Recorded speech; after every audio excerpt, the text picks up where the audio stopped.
Hey, everybody, welcome to another fun night of Bucs Live. I'm one of your hosts, Rick Hughes, along with the dazzling one, David White Scarver. Good evening. Good evening. We got fun stuff to talk about tonight. It's the off season, so we get to kind of spread our wings a little and talk about other stuff today. We're going to talk about two things. We're going to go through the schedule game by game, and we're going to talk about the Bucs Mount Rushmore and have a twist at the same time. So we're going to have a little bit of all of that right here on Bucs Live. Are you ready?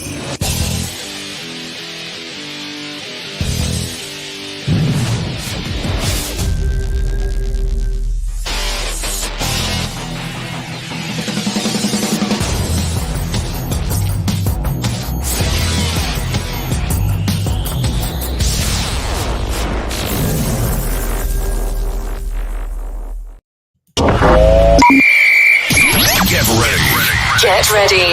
It's time for Bucs Live. Bucs Live. Bucs Live. Tampa Bay Buccaneers talk with Rick Hughes and David White Carver. This is Bucs Live. Let's go. Let's go. Let's go. All right. We got some fun stuff to talk about. Basically, this week in Buccaneers news, nothing happened. There's really nothing. So, I mean, I'm still looking for Randy Gregory. Have you found him?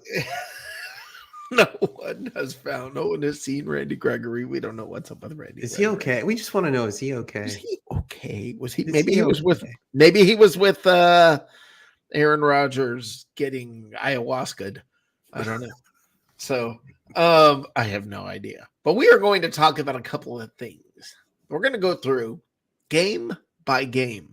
Now, it's way early to do this, okay? I actually always I don't like going through game by game this early, simply because so much is going to change. I mean, it's going to really radically change between now and then. You don't know what's going to happen when camp starts, as Dave will tell you all about things that can happen on day one of camp with Ryan Jensen. And that changes how you think a season's going to go. Also, good things can happen to a team. You find out about a player's development. You find out a free agent signed.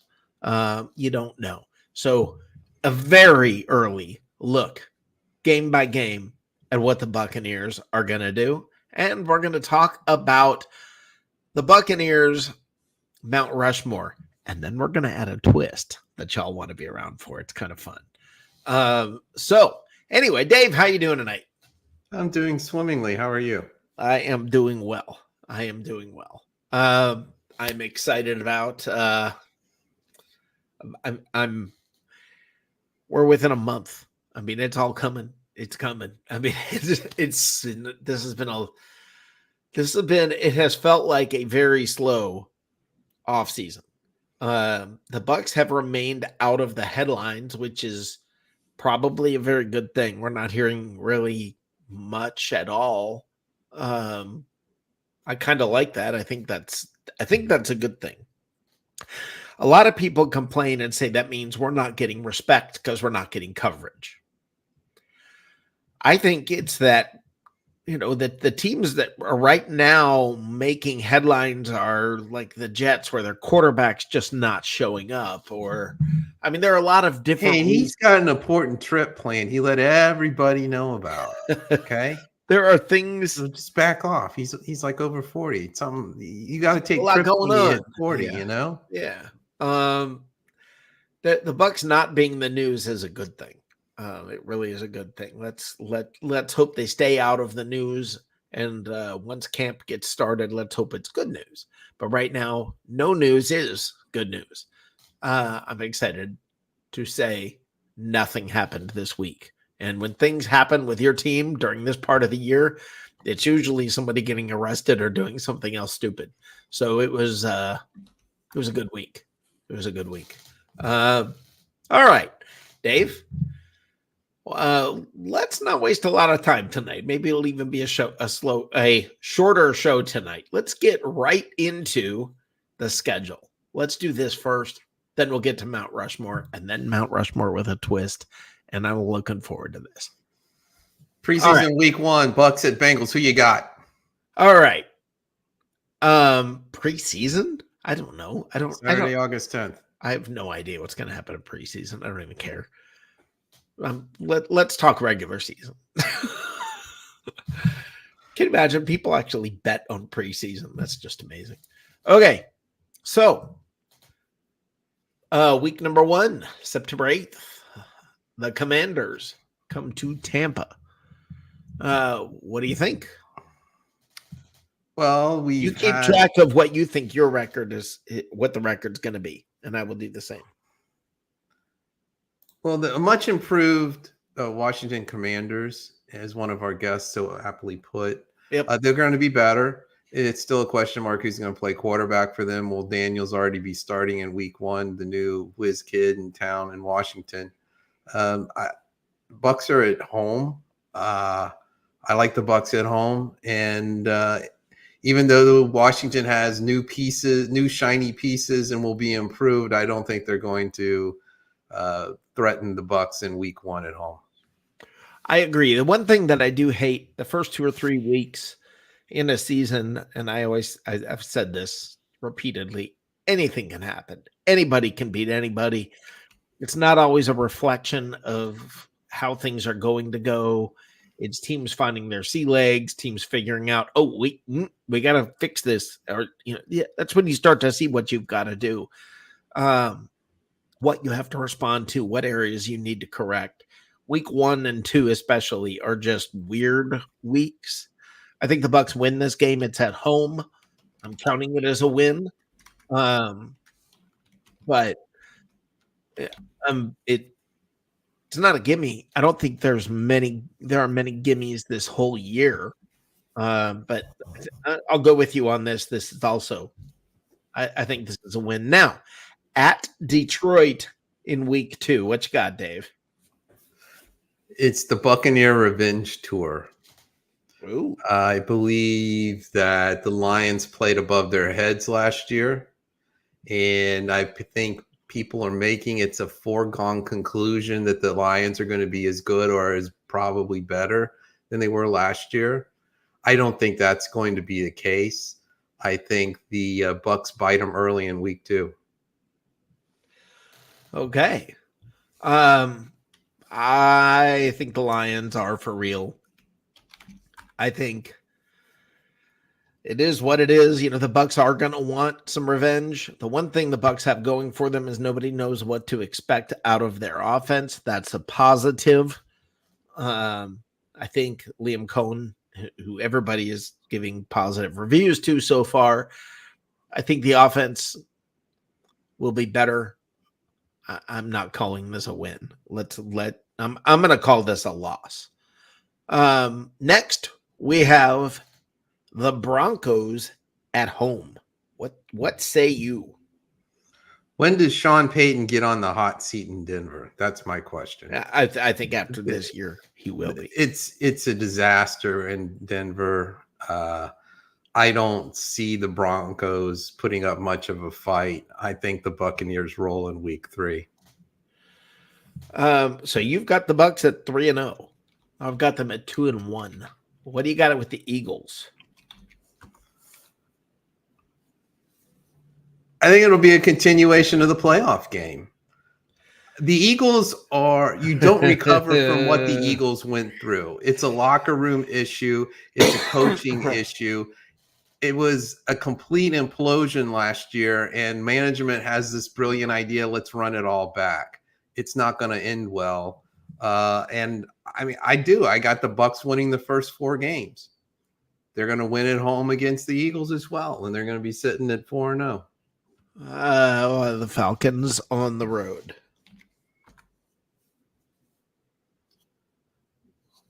That'll be interesting because the Falcons will have played 4 games at that point, and their bright new shiny quarterback should be somewhat settled in.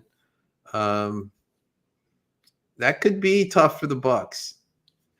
But I've I'm got not. this I'm also not as big a on the loss. Falcons like some Yeah, people are. I've got this as a loss. I do have the Eagles as a win for the same reason you do.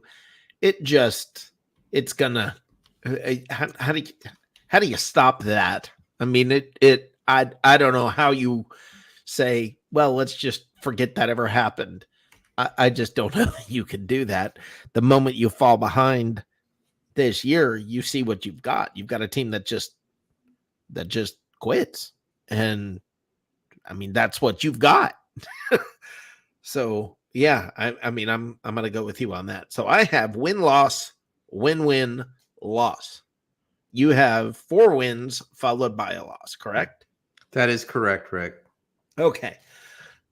The Saints on the road. I'll go first. I'm gonna call it a win. I believe this is a win. I believe this is that the Saints are coming apart. I think it's over. I think they're going to start going downhill this year. And this is the year. I think we'll sweep them. Dave? That is brilliant analysis that I'd have to concur with. All right. I've yet to understand why some people are 2-win friend from last year. I mean, I don't understand why people have any reason to believe the Saints will be better than they were last year, and they weren't very good. Yeah. It's not getting better. Yeah. Well, then we got the Falcons again. Or I'm sorry, I didn't get to the Ravens. Sorry, the Ravens at home. Thoughts? I have this as an L. I think the Ravens could be a Super Bowl contender. They're going to peak next year, and the Bucs it'll be a Monday night game, so it'll have the attention. I'm sure Ric Flair is going to show up for the game. It'll be on camera at some point, which will be exciting for me.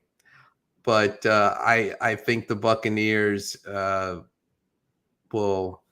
young offensive line will have a very tough road that game. Okay. After that, we have the Falcons again, this time at home. I'm calling this a win. Oh, I'll take it as a win. Absolutely. Okay. Falcons at home. Right. It's a toss-up I think the Bucs are a better football team with or without the new shiny quarterback, Kirk Cousins. And so I would agree. I think we split with the Falcons and we beat them at home in week 8. Okay. Chiefs. The Chiefs on the road. They've won a few Super Bowls lately. They're pretty good. Quarterback's okay. He's improving. So yeah, I would say that, that's probably an L. Okay. Me too. I agree with you. So what's your record at this point of the season? Let's see. I've got 1, 2, 3, 4, 5, 6, 6-3. Okay. And I have them at 5-4. All right, 5-4. You've got 6-3. Now we kick off the second half of the year, and I'm thinking the second half of the year. Well, you start off before the bye week. You have the 49ers. It's at home. I'm still calling it a loss. It doesn't mean that I don't think the Bucs are better. I'm just calling it a loss. Well, the Bucs play on Sunday. I'm sorry, the 49ers play on Sunday Night Football, October 27th, and then they don't play until November 10th. So they're going to have a good bit of rest. So right. I would agree. If they were coming off a West Coast game or on a 2 or 3 game road trip, I would think the Bucs have a decent shot at them, but I'd have to agree that the 49ers would be a loss in week 10. Yeah. All right, we got the bye week. Coming out of the bye week, the Bucs. Now, let me say this: I have the Bucks beating the Giants, but I have a concern about this game. The Bucks seem to not with Todd Bowles. One thing that they don't do is seem to come out of bye weeks or extra time. They don't seem to come out well. This is where he gets back into the. We've heard him say many times, practice. We're great. We're great at practice. We practice. We did practice well. I practiced hard. Everything looked like it clicked in practice this week. We had 3 good days of practice. He had a good week of practice. He had a good couple weeks. He's practicing good. We like. Okay, this is when we usually hear this from him, and then the Bucks just come out flat, and then Dave, you and I have to deal with everybody just calling for his head and screaming, "How could you not be ready for the Giants?" I'm still going to call it a win, but I am nervous about this game. You? I think the Bucks turn it around. You've got Baker Mayfield that will have them fired up going into New York. It's the Big Apple. They'll get up for the game, and I think they come away with the win. The Giants are not much of a threat this year, and I think the Bucks will get a healthy start to their essentially post-bye week, second half of the season, if you will, and will bring home a W from New York. Okay. Now, this is going to be interesting.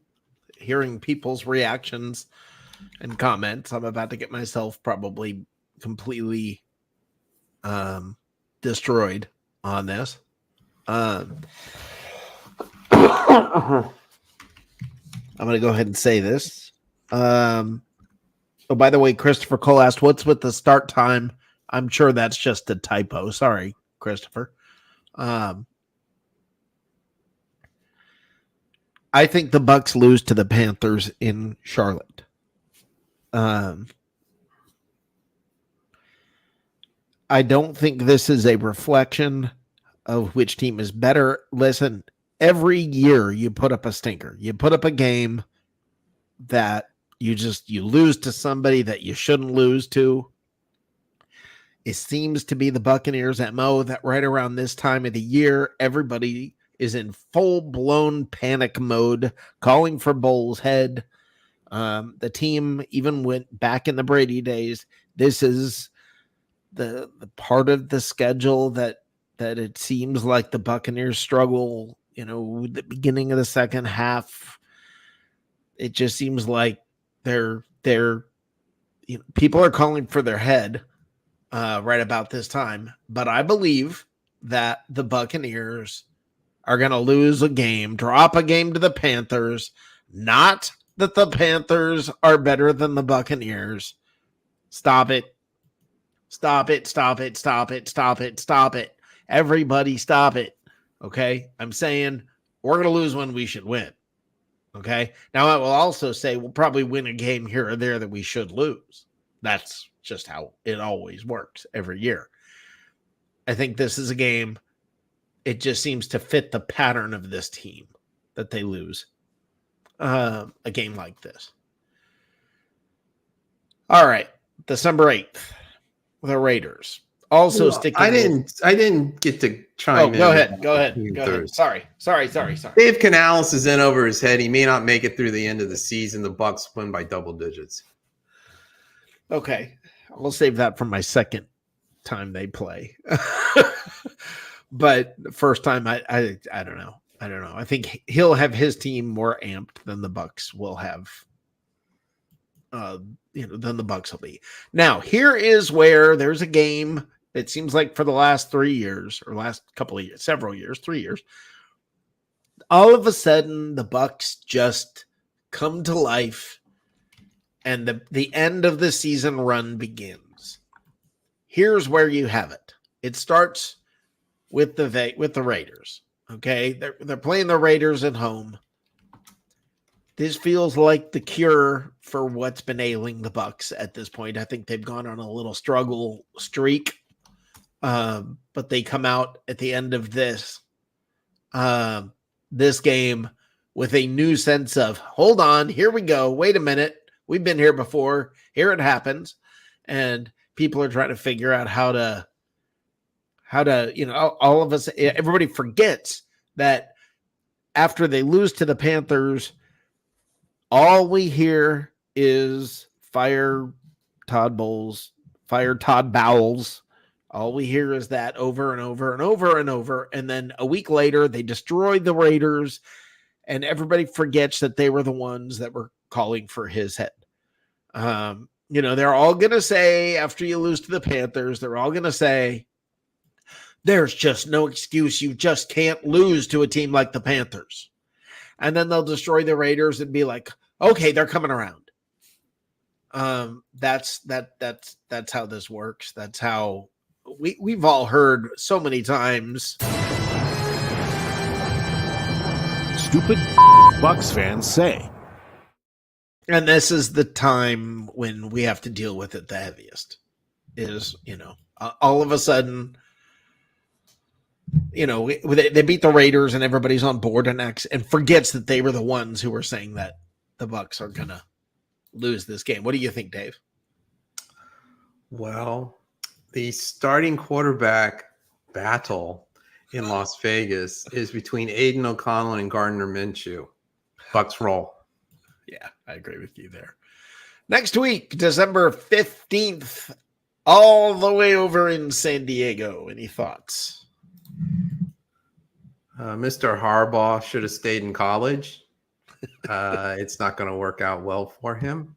The Chargers have a lot more holes to fill than people realize, and I got the Bucs winning. I think they're coming out of that bye week, and I think they're going on a huge win streak. Look at the schedule. I mean, okay, I think they're gonna have a nice little run here too.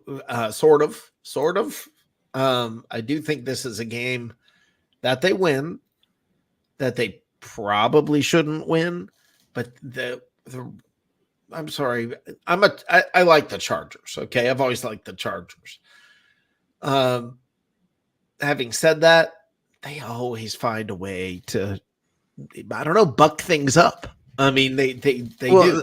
The Chargers are in Kansas City the week before they host the Bucs. So I'm thinking coming out of that back home, but the Bucs are going to be on top of them. Yeah. All right. The next week, the Dallas Cowboys. Sorry, guys. I've got this as an L.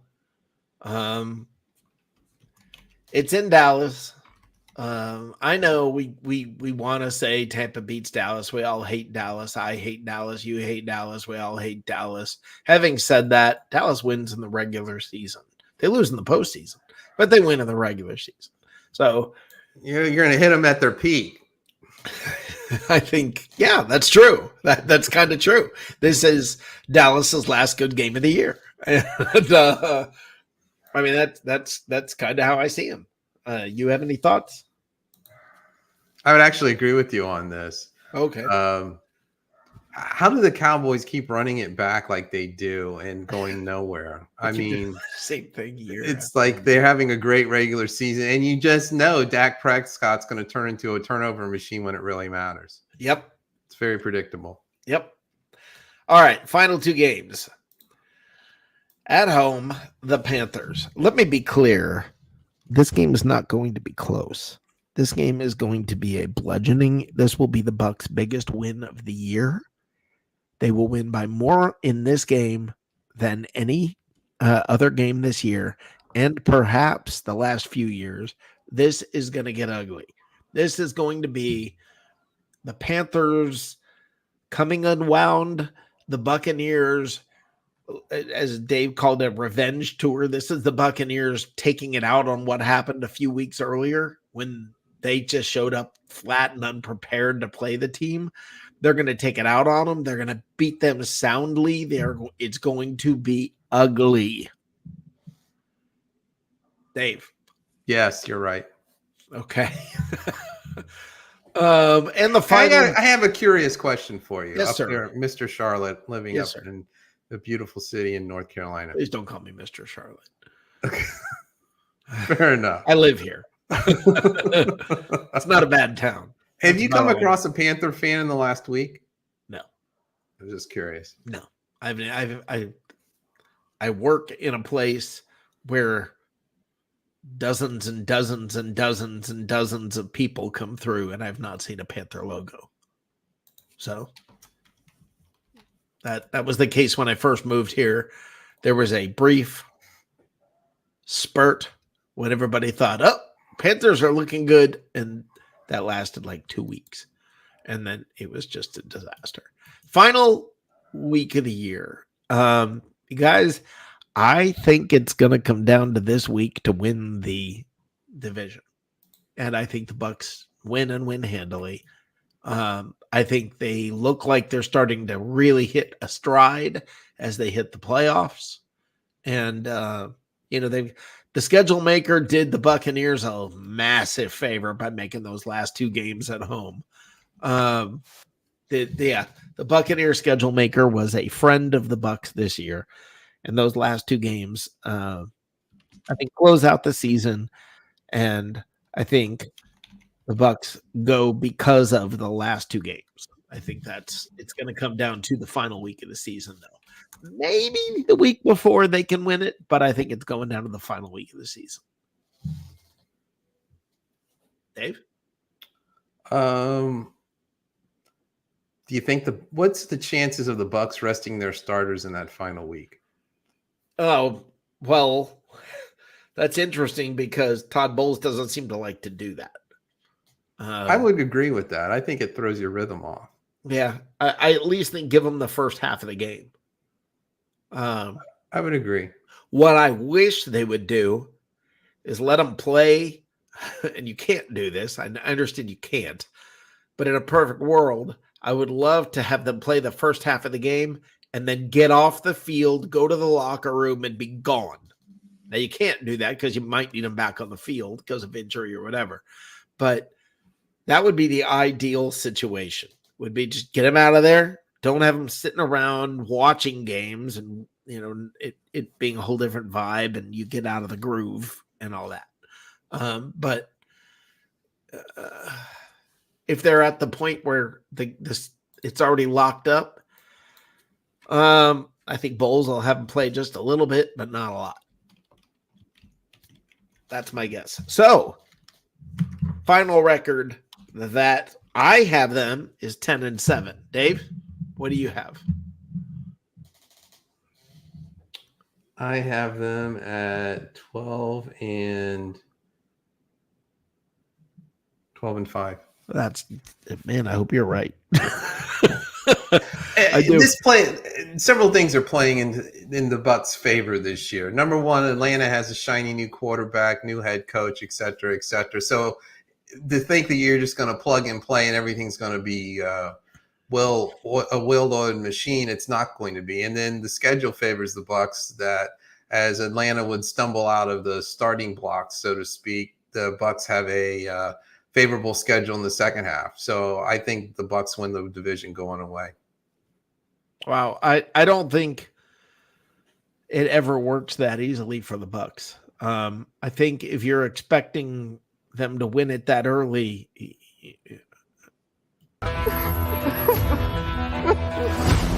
First time. I just wonder if you've been around here before, because it just never works that way. I don't know. The Bucs just never make it that easy. It'd be really cool if they did once, but they just. Well, I mean, it is on. We're making the assumption the Falcons are going to be the team that are going to be threatening the Bucs. I think we all agree, at least in these parts, that the Saints are toast before they get started, and the Panthers are a dumpster fire compounded by another dumpster fire. So, with a coach that didn't start calling plays until last year as a offensive coordinator, and somehow has landed a full-time gig as a head coach in the NFL.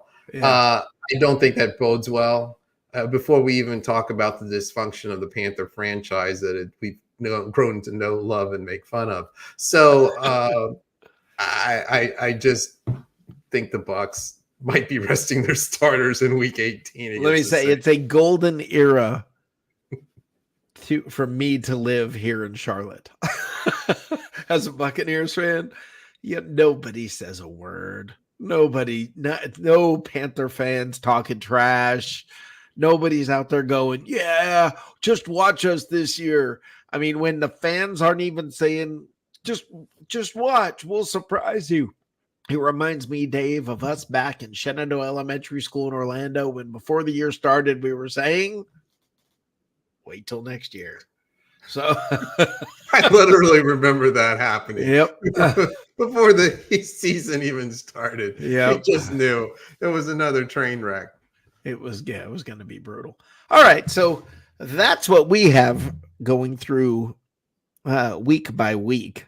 We didn't look at the schedule again, and you talked about, you think the first Panther game in Charlotte is where the Bucs lose a game they shouldn't lose. They will Where do lose you either see the them- Giants game or the Panthers game.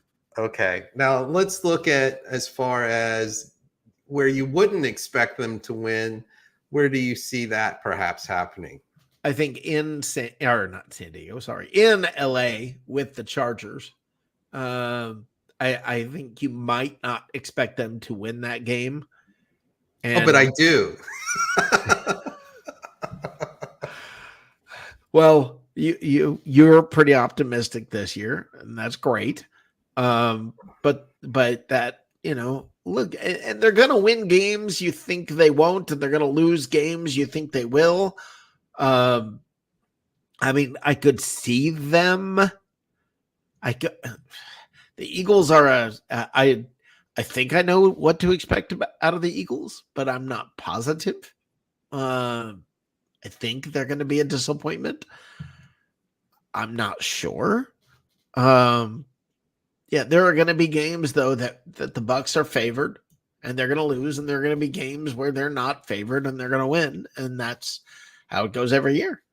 So, which ones it'll be, I don't know. But I know in the middle of the season, right about halfway to a few games after halfway, the Bucs, it seems like that's not a good run for them over the last several years, that they hit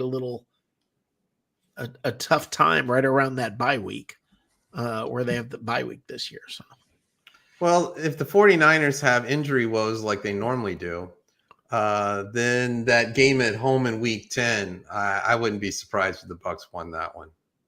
I don't think they'll be favored, but I think that's an opportunity for them to win one you don't expect. okay. I think Dallas is a game that we'll see what happens. I mean, if the Cowboys start, if the end is near,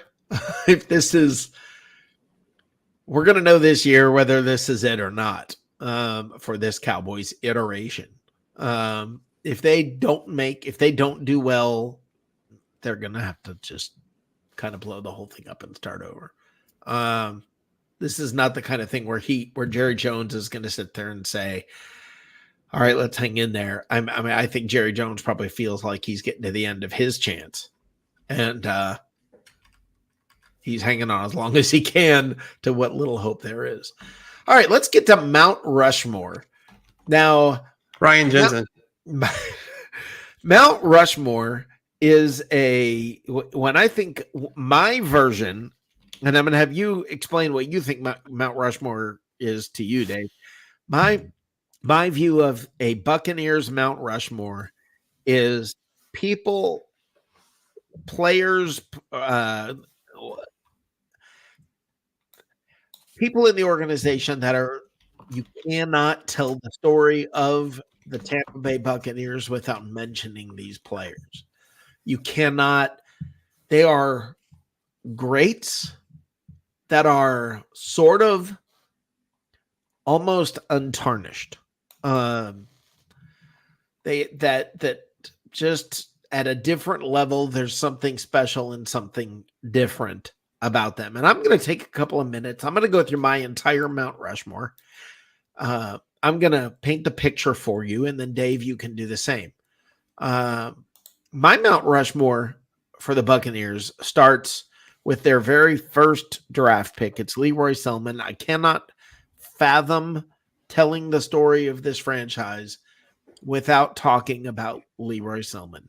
Leroy Selman to me is almost, I almost think if you take a face of the franchise from the entire existence of the franchise, I almost give it to Leroy Selman. If you were around then, you get it. You understand what a deal that guy was. The impact he had in Tampa. For the community, for South Florida football. Yeah. It really is a bit mind-boggling. I mean, it can be worlds apart being in Orlando versus Tampa, but the impact, and you felt it when you're over in Tampa of the impact that Leroy Selman had on the community, just as a man and as a human being, before you even start considering the football aspect. I mean, there's the Selman Expressway. I feel like it's done. Okay, we're done. We got Leroy. That's not. There's a part of me that feels like that's almost indisputable. The only way you wouldn't choose him is if you're new around here and just didn't realize, just didn't know, just didn't understand. So I go with Leroy. I also go with John McKay. I cannot think of any coach in the history of the Buccaneers, and I love me some Bruce Arians and I love me some Tony Dungy, but everything that embodied the franchise as a whole at the time was John McKay. His quips, his demeanor, the doggedness that turned the Buccaneers into a respectable and good franchise. I think about the hat. I think about everything about that guy. You can't have a Buccaneers picture without having that hat and that face. In my eyes, he has to be there. Now, my third guy is Derek Brooks. Derek Brooks is the symbol of that defense. And if I say that defense, if you don't know what I'm talking about, you are new here. Okay, that defense, it could have been Leroy Selman. It could have been Leroy. But again, tarnished. So you can't put him up there. You can't put him up. He was great. He was amazing. Now, and understand, I'm not choosing my favorite player even. My favorite player for the Buccaneers was John Lynch. Okay, but having said that, I'm not even putting him up there because to me, he was he was a great piece of that defense, but to me, the heart of that defense, everything about that defense ran through Derek Brooks. Now, here's the toughest one. Number 4 is the toughest one, and it came down to 2 different players. Rondé Barber. Honorable mention to Rondé Barber. You gotta love Rondé Barber. Rondé's Mr. Buck. He is. I don't care if they give that nickname to someone else. It's him. But I just feel like Derek ran the defense. And that's why I give it to him. And the guy that I have to put up there, I don't think Mount Rushmore is right if you do not put Mike Evans on Mount Rushmore. He is the story of how many quarterbacks for this team now, going back how many years. He's the guy. He's been the guy since he walked in the front door. He's never not been the guy. Year after year after year, consistently, Mike Evans is the man. Now, we all know joked about Mike Evans acting like a baby from time to time and how he grabs his hamstring. He's got grandma's hamstrings apparently after every play, after every decent, great catch, after anything. Oh, he's got to come limping off the field. But then he gets back out there and catches more and does great. And just year after year after year, game after game after game after game, he dominates. It doesn't matter who the quarterback is. It doesn't matter. So my Mount Rushmore was Leroy Selman, John McKay, Derek Brooks, and Mike Evans. Dave, who you got? Well, I put Ryan Jensen up there because he embodied to me the second Super Bowl, that whole team. He was the guts of that team. And I think he was the heart and soul of it. He just embodied what a football player should be. So I would put him up there from the that generation of Bucs. Leroy Selman absolutely has to be up there. Yeah. Mike Evans, I would say as well. But the defense, it's like that defense that won the first Super Bowl. It should be its own Mount Rushmore because that's what got you there. Yeah. John Lynch, Rondé Barber, Derek Brooks, Warren Sapp. These are incredible athletes, and they had a defense that took the greatest show on turf and reduced it to not much in the playoffs. I mean, they lost what was it, 11-5? I mean, they weren't moving the ball very well, but we had Sean King as the quarterback, and that kind of limited the offense. But it's so hard to even come up with this concept of just a Mount Rushmore. Here's 4 or 5 guys that stand out. I mean, you're going to leave people out. You're going to leave people out. And then you have, my favorite all-time Buck is Doug Williams. There's something about number 12 and the creamsicle orange throwing go routes and posts to Kevin House. The way he threw it, just it has nothing to do with statistics and nothing to do necessarily. It was just something when I was a teenager back then. Well, it was the era when they went from the Yucks, right? I mean, they were late night TV. We were the brunt of the jokes. It was back in Johnny. I'm really dating myself, Johnny Carson. I mean, to think about it, you've got a new football team. And you're the brunt of national jokes. And back then, it was a lot more meaningful than it is now because you only had 4 channels. And it was just like, oh, my gosh, we're so excited to have our own football team, so to speak. And now we're the brunt of national jokes. Right. So, but you didn't care. You were a Bucs fan anyway. Well, it was kind of the prelude of things to come. But nevertheless, it just hurt. That's when we realized, okay, I'm going to have a life full of pain. And I don't think you can write the story with, yes, I get what you're saying about Coach McKay and the all-time greatest post-game comment. How do you feel about your team's execution? I'm all for it. Where you had Brian Kelly in Notre Dame and LSU fame try to pull it off and just look like foolish. Right. That comes to mind as well. But it's really hard to narrow this down. But I would say above all is Leroy Selman. I think that's something that if you have any knowledge of the franchise going back to its beginnings and its start, I mean, if you want to trace where defense first, that goes back to the first pick in the franchise in Leroy Selman. So Leroy Selman, Ryan Jensen. Who else? You got to narrow it down. You're building Mount Rushmore. You can only pick 4. You have to pick them. Well, Mike Evans and you see, this is just not. You're leaving out.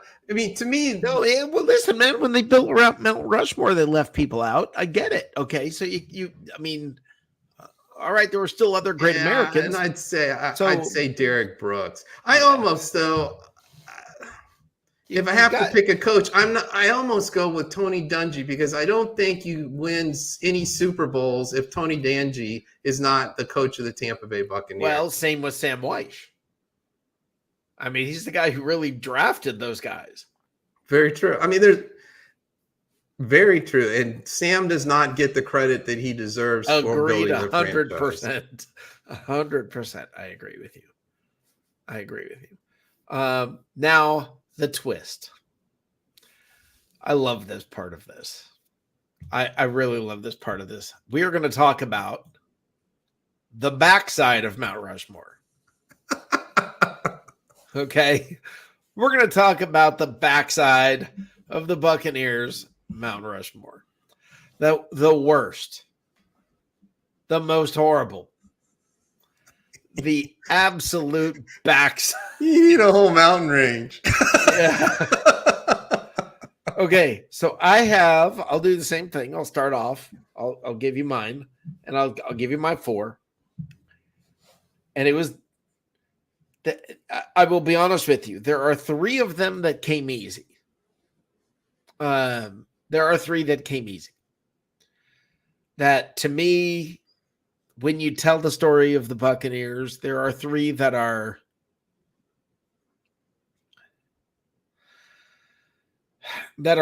so bad that they are beyond question. The first one is easy, AB.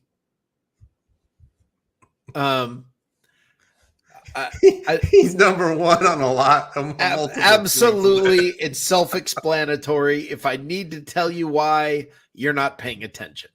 Okay. So, if I need to explain to you why, yeah, wow. I just better not have to tell you why. AB is horrible. He's an embarrassment. He's one of those people. It's like, if you ever stop and go, I wonder what he's doing now, you want to move on. Number 2. I don't know how you avoid this. I don't want to do this. I love Jason Light. So I want to avoid anything attached to Jason Light being negative, because, I mean, that guy almost belongs on Mount Rushmore as far as I'm concerned.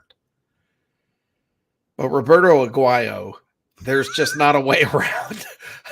Roberto Aguayo is such an embarrassment, and it's such a joke, and it's such an ongoing, will forever be an ongoing running kind of a joke. Well, you trade up to draft him. What went so wrong there? I mean, he was every single kick. But the goalposts are not that much different in college and pro. You would think a kicker would translate over, but it was just a nightmare. It was here. It was all here. The man didn't have it together enough to handle the pressure of the NFL. He couldn't do it.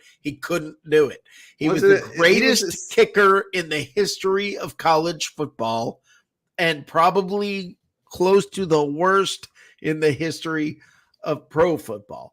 Now, I've seen the only thing I can compare it to is I've seen pitchers in baseball who all of a sudden, I mean, can't even get it to where the catcher can catch the ball.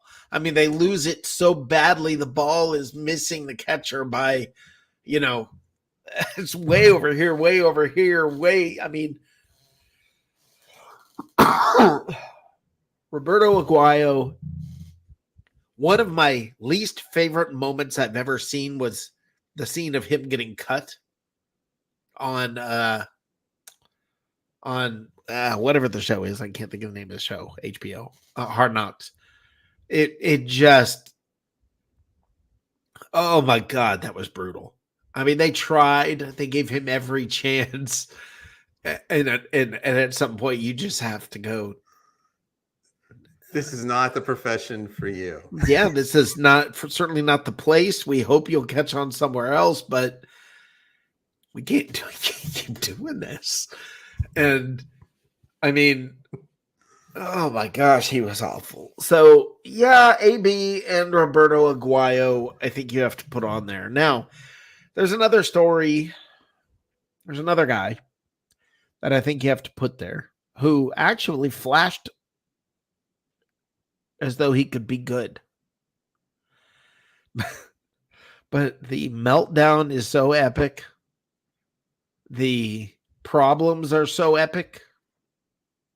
The stories are so epic.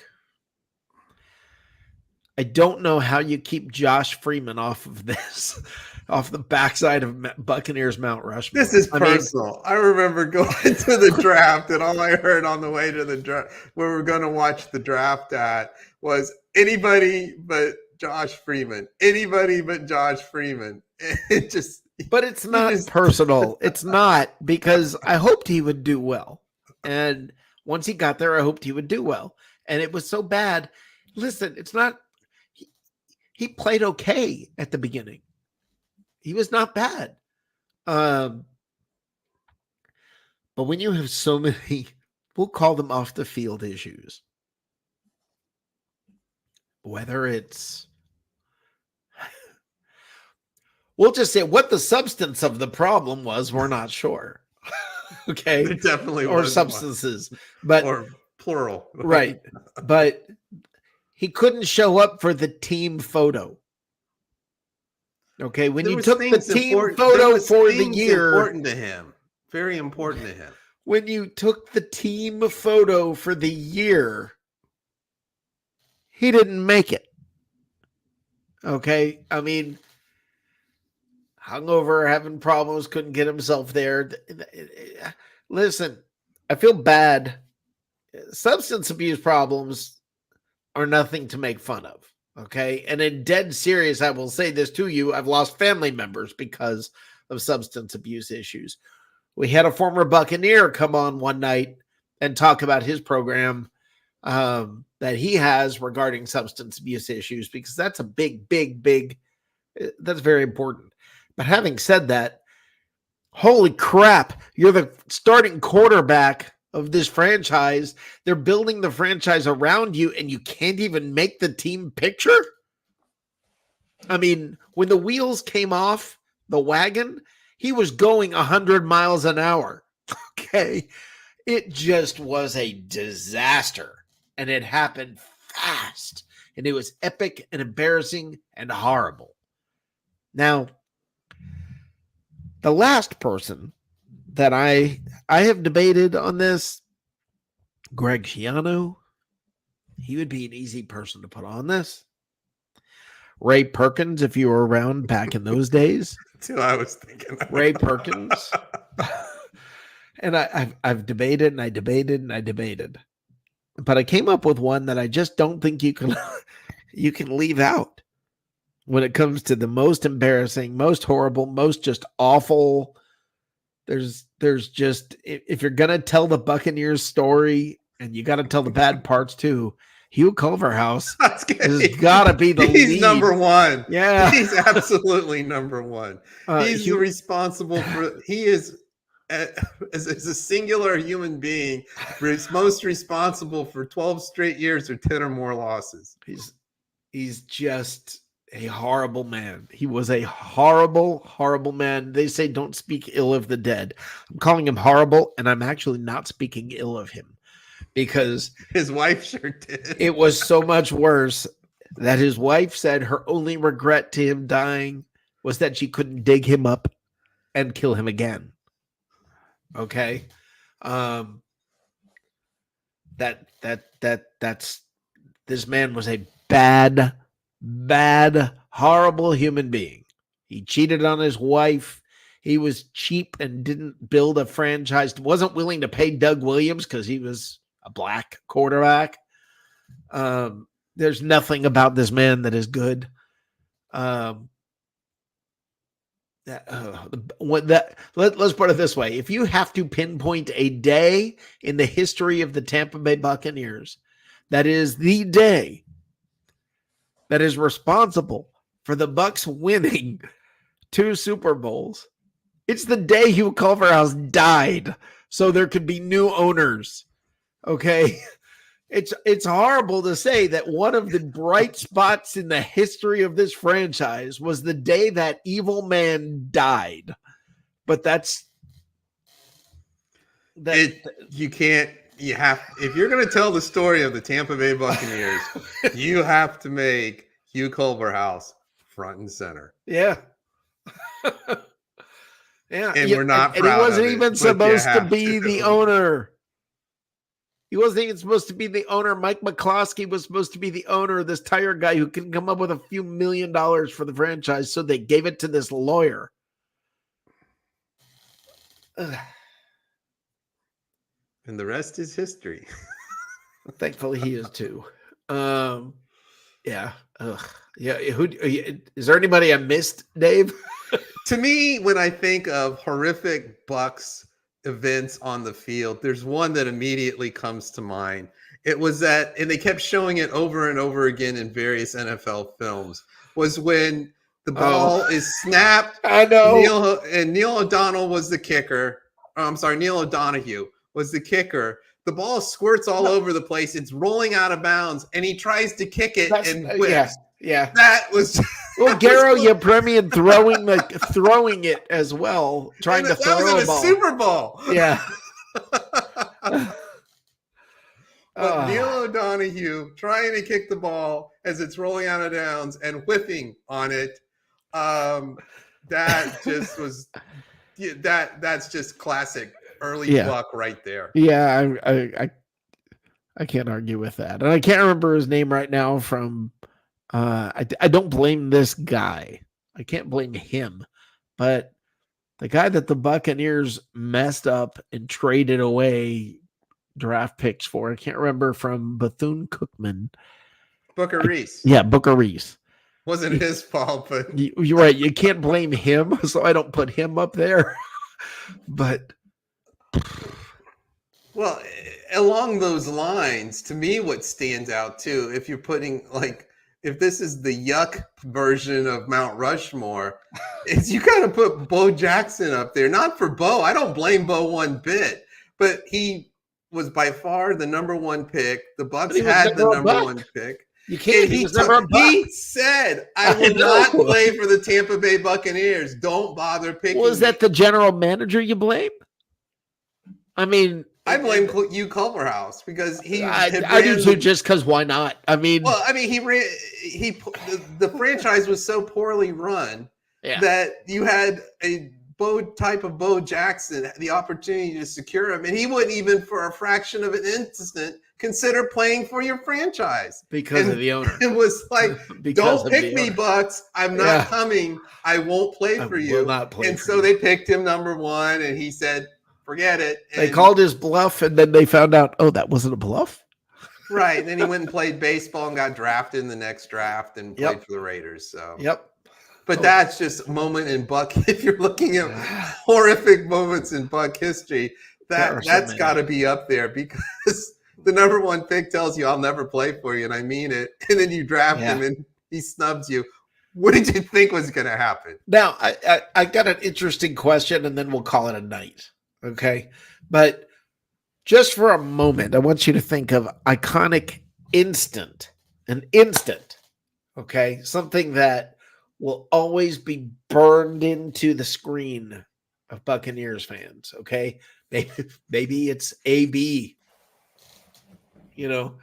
waving goodbye. I tend to try to think a little more positively on these things. Although you brought up Neil O'Donoghue, whiffing on that. I tend to think when I think of this franchise, the moments that are indelible, the moments that are unforgettable and always will be, if you have to name four, I'm going to name Antoine Winfield. Yeah, that how's that taste? That is one of, whenever I see that picture, I'm so happy. Just like it's something inside. I just feel so good when I see that. Okay, so that's one moment. I think another moment, if you're as a Buccaneer, that you take into account is the Rams NFC Championship game, where they created the rule. I just lost the name of the receiver. Rajon King threw to the receiver who's diving, everybody called it a catch. And then they went back and reviewed and called it not a catch. Do you remember what I'm talking about, Dave?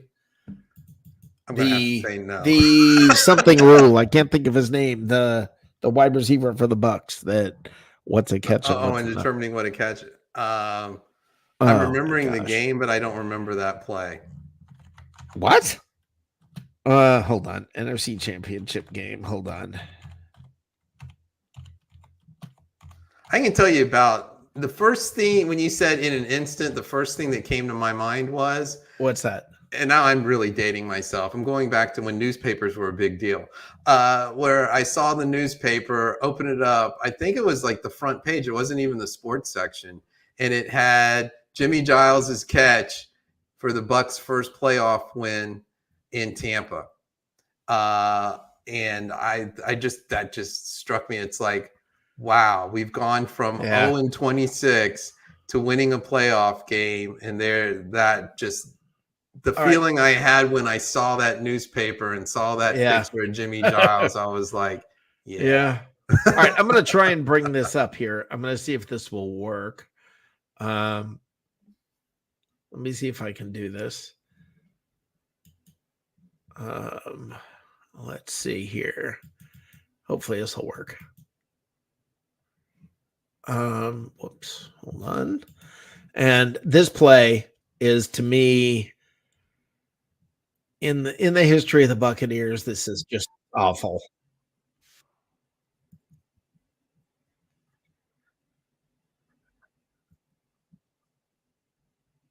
Is it going to work?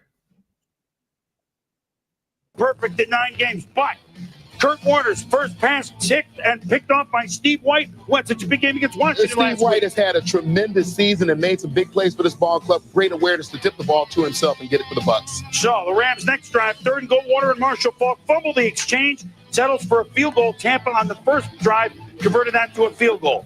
Bucs, Azakin fumbles the punt out of bounds, but the Rams maintain possession. Still 3-3. Sean King, the shotgun snap over his head. He alertly knocks it out of bounds. Although it was a penalty on the way he knocked it out. Smart play, it's 5-3. McGuire with the 2-run home run for St. Louis, make it 5-3. Jeff Wilkins, kicking hurt, misses 44-yard field goal. Remember that Super Bowl with Pittsburgh and Minnesota, 2-0 at the half? This is close, 5-3 at the half. 3rd quarter. Bucs actually threw more than St. Louis expected, I think, Tom. This is a 34-yarder to Jacquez Green. Tack on a face mask penalty, which sets up Martin Gramatica. Automatica Gramatica, 23 yards, 6-5 the Bucs. Tampa Bay with a 3-run homer by Canseco. It's coming. Holt missed most of the first half with injured ribs. What a hard-hitting defensive game. Warner to Holt. He's back. 20 yards, first down. 2 plays later, Warner to Holt, 20 yards, first down. We're midway through the 3rd quarter. 2 plays later, Warner to Holt, 12 yards and a first down. This is so painful for me.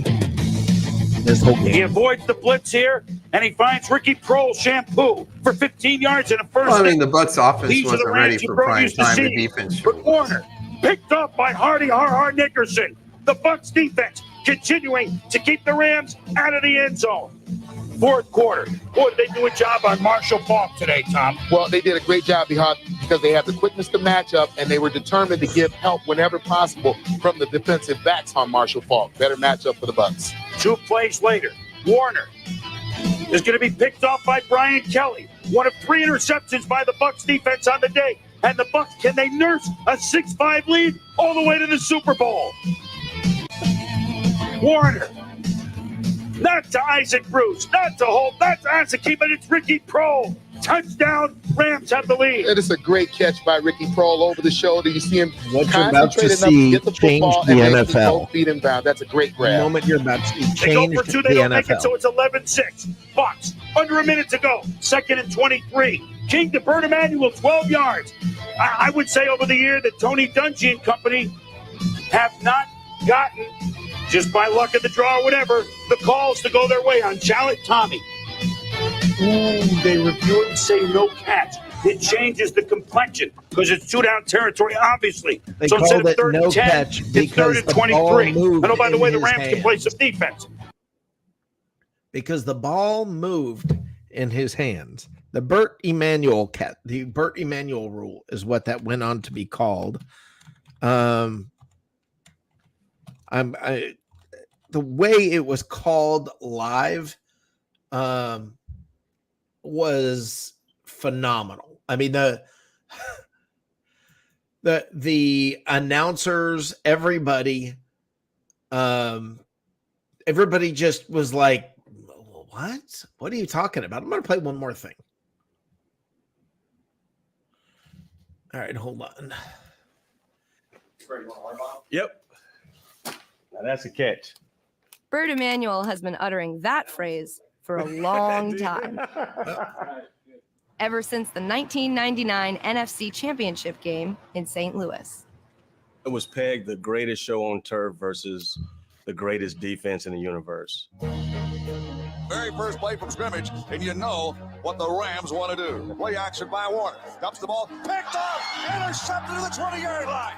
That defense held Kurt Warner and company to 11 points. It's ours, baby. It is our destiny. We should under have a minute 3. to play, the Bucs were 36 We should yards have away 3. from a game-winning touchdown. Come on, fellas, come on. Somebody make a play. That's when a seemingly routine play changed the course of football history. This time King has protection and throws complete. Burt Emanuel made a crouching catch. Sean King threw a dart. I mean, the ball was on me pretty quickly as I was coming out of my break. And I had to dive for it. I dove for it. I had both hands around it, pulled it into my chest. And I immediately looked at the sideline, and the referee called it a catch. Thought Burt caught the ball. Everybody in the stadium thought he caught the ball. I'm not sure what's going on. It looks like they might be reviewing something. We all kind of stopped and looked at each other like, what are they reviewing? I mean, what could possibly be under review? Burt Emanuel's catch. Yeah, that's good. That's a catch. There's nothing wrong there. Nope. He had possession. Ball might have hit the ground, but he had it. I don't think you can take that one away I from don't him. think you can either. After reviewing the play, the last play, it was determined that the pass was incomplete. It'll be 3rd down. I said, oh my God. I hope that's all I said. So that basically kept the Bucs out of another Super Bowl.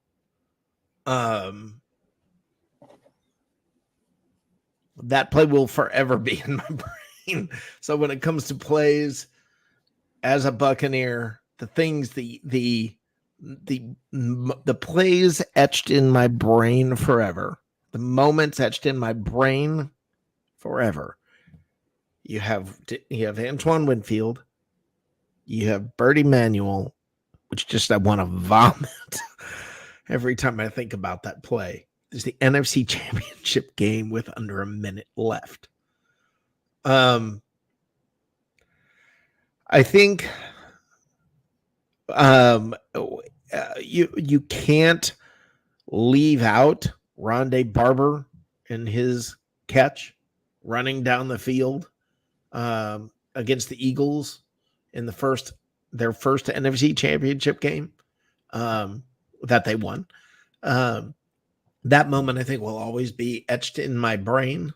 I don't know. I mean, thoughts, Dave?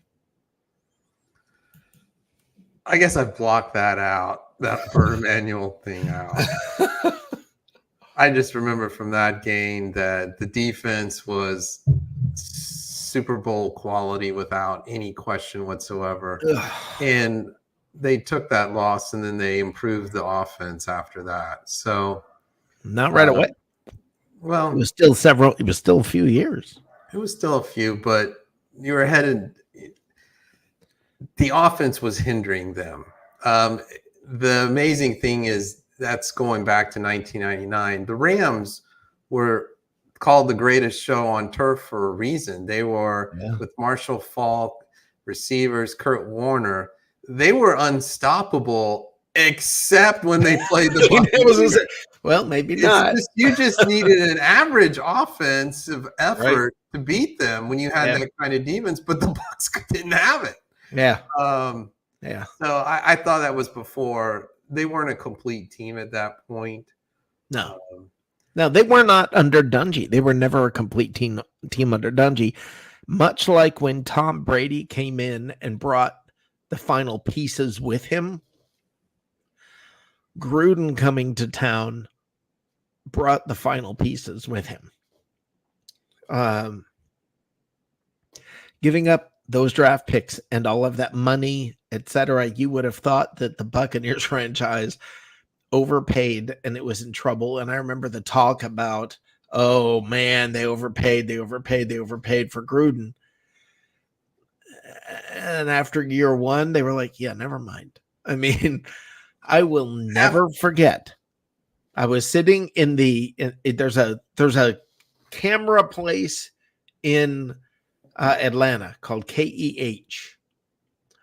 And I was sitting in the parking lot listening to sports talk, listening to them talk about the Buccaneers being in this Super Bowl coming up, and the Raiders have the best offense ever, and the Bucs have the best. I mean, they have the number one offense in the league, and the Bucs have the number one defense in the league. And I remember thinking, there's no way we're going to win a Super Bowl. There's no way. This is the Bucs we're talking about. Right. And, I remember thinking, this is going to suck. This is going to hurt, but we made it to the Super Bowl at least. And I mean, both Super Bowls, I did not enjoy as much as I enjoyed the parade.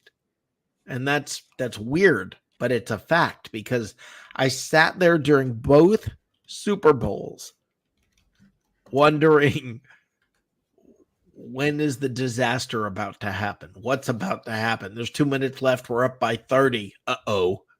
I mean, the Bucs won that first Super Bowl against the Raiders 48-21. And I was nervous with 2 minutes to go. Yes. Yes.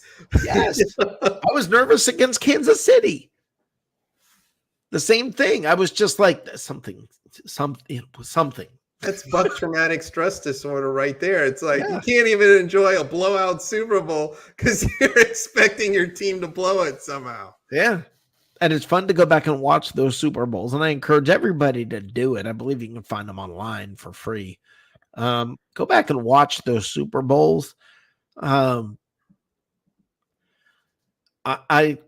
really contend, as much as the Buccaneers beat the crap out of the Raiders, their second Super Bowl against the Chiefs was the more dominant. I mean, the Chiefs just you never thought, here they come. I mean, the Raiders, a couple of times you thought, well, but the Chiefs, you just never felt like, here they come. Well, I think the future, you didn't know what the Chiefs were going to do, but when you look back historically speaking, that Bucs defensive performance against Patrick Mahomes and the Chiefs that day, that was historic. Yeah. That was something to behold. I mean, it's like, okay, you shut down Patrick Mahomes. At that point, he was just 1-1 in a Super Bowl. Now they've gone to 1-2 more. Yeah. So, and they're looking for 3 in a row. Yeah. So when you put it in that context, that he didn't have a touchdown throw, period. 31-9. They did not score a touchdown. They did not score a touchdown. That was just putting that in context is just phenomenal. Yeah. Because instead of, wow, what a great Super Bowl. And it's like, oh my, look who you did that against. And no offense to Rich Gannon. He peaked late in his career. Yeah. But he was Rich Gannon. What was the AFC Offensive Player of the Year at 36, 37, something like that? Let's put it this way. Nobody's calling him anything GOAT. No. Right? No. Right. And then you have Patrick Mahomes, the baby GOAT, which, if they win, I just can't see it, but I didn't see him winning back-to-back either. Yeah. If they win again, if they win 3 in a row and 3 out of the last 4, okay, I'm good with the name. I mean, I'll Yeah, all give you it can to 'em. say, yeah, their offensive line was banged up, but you held Patrick Mahomes Yeah. to 0 touchdowns in the biggest game of the year. Yeah. Yeah. So, yikes. That was amazing. That was amazing. I would love to see the Bucs get a third. To me, if it's one thing, okay, when you win a Super Bowl, you're part of a club. When you win a second Super Bowl, you feel legitimate. If you win a third, it's not even a question of are you legitimate. You're a storied franchise. You're a respectable, storied franchise. I mean, a third Super Bowl is, I don't know, you're an anointed franchise. It just, if they win a third one, and that's why I go back to that Burt Emanuel catch, and I just want to vomit. Because the Rams went on and won the Super Bowl. Could have been 3. Could have been 3. Because nobody was going to beat that Bucs defense. Except their offense. Except their offense. All right. This was good, Dave. This was good. Had a good time. Got any final thoughts? It's kind of amazing to think about the history of the Bucs. It's been so extreme. Yeah. You've gone from 0-20. Nobody's ever started 0-26 in a franchise and be right out of the gate the absolute laughing stock of the country. Somebody was just pushing them. Wasn't it like somebody, who was it, had lost like 24 straight games or it was over 2 seasons, but they lost. They were coming up on the record. And well, the 2 that come to mind were offers were when the Saints Detroit. didn't they have in Detroit? No, Detroit had an offer. The Saints, I don't think did. Okay, they came close, but yeah, I remember the Saints bags and the fans wearing the supermarket bags over their heads. Yep, it was pretty bad. Let's see here. Longest NFL losing streaks. Yeah, the Buccaneers at 26. But actually, the Chicago Cardinals were worse, but that was back in the 40s. That was not modern day era. That was in the Otto Graham era. The Jacksonville Jaguars lost 20 in a row. That's what I was remembering, is they were coming close. They were coming close. I knew it was. Say what year that was? 2021. 2021. Okay. And I remember it was sort of like the countdown, like, oh man, they could actually lose more in a row than that Bucs franchise did. And I think actually the funny thing is, I think when they broke that losing streak, I think it was with a tie. I think that's what happened. So yeah, I think it was maybe against the Browns. I'm not sure, but I may have that wrong. It sounds plausible. That checks out, but I don't know. Anyway, Dave, it's been a fun show. I had a good time that night for the off season and not much going on. Yeah, but we're one day closer to week 1. Woohoo! 1 week closer. We will be back next week. Same bat time, same bat channel. Dave, got any closing thoughts? Makes me think of Richard Wood when you said that. Yes, the Batman. That's right. No, I was just saying, I don't think you could come up with another North American sports franchise that has had the ups and downs that starting out of the box 0-26 and then having the greatest quarterback of all time win a Super Bowl with you with another Super Bowl prior to. It's quite amazing. And here's somebody, maybe the Red Sox or the Cubs. But it's been very extreme. The 12 years they just had those teams were so bad for so long. Right. The Bucs have just gone like bipolar. I mean, they're either really good or really bad. There's not a lot of average with this team. There's not a lot of 8-8 seasons.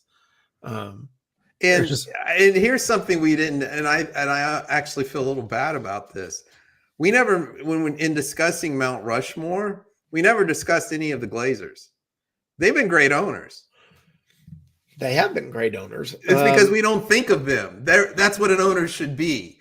We think of that Jason is a great Light. owner. I wouldn't put them on the face. I would put Jason Light before I would put the Glazers. But they deserve a whole lot of credit. Absolutely. And that is why I said one of the best days in the history of this franchise was the day Hugh Culverhouse died.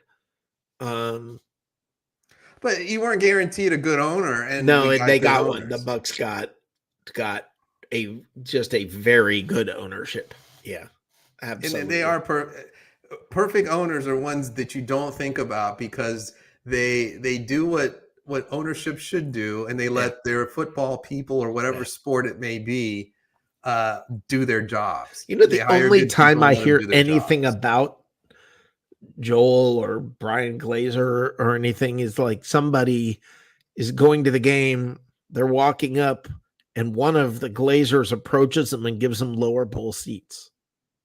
I mean, really the only time that you hear anything about the Glazers, it's something good. That's amazing. I mean, it really is amazing. You're not even hearing drunken wild nights from them, not hearing any stories of, I don't know, throwing a drink on a fan, stuff like that. Right. There's just nothing on the field, off the field, anywhere. You just don't hear anything bad ever. And ever. Even good owners, a lot of times you hear bad stuff about. Well, I don't know if they still do, or I don't keep up with it, but they own, at least at one point, I don't know if they still do, Manchester United, and people were concerned that, the Bucs are just a sideshow for their big prize, but that hasn't been the case. So. Nope. Absolutely not. That was just pure speculation anyway. Absolutely. All right. Well, it's been a fun night. I enjoyed it. I had a great time tonight. It's funny how you take a show in the middle of this part of the year and you think, all right, this show's going to suck. And I had a good time. Where's the material? Of course, the show may suck, but I had a good time. Anyway, thanks a lot, Dave. Good time as always. And we will be back next week and do it again. And we'll have some other good content, some other fun stuff to dredge up. And if all goes well, we won't hear much at all this week about the Bucs. So hopefully, Randy, no news. Randy.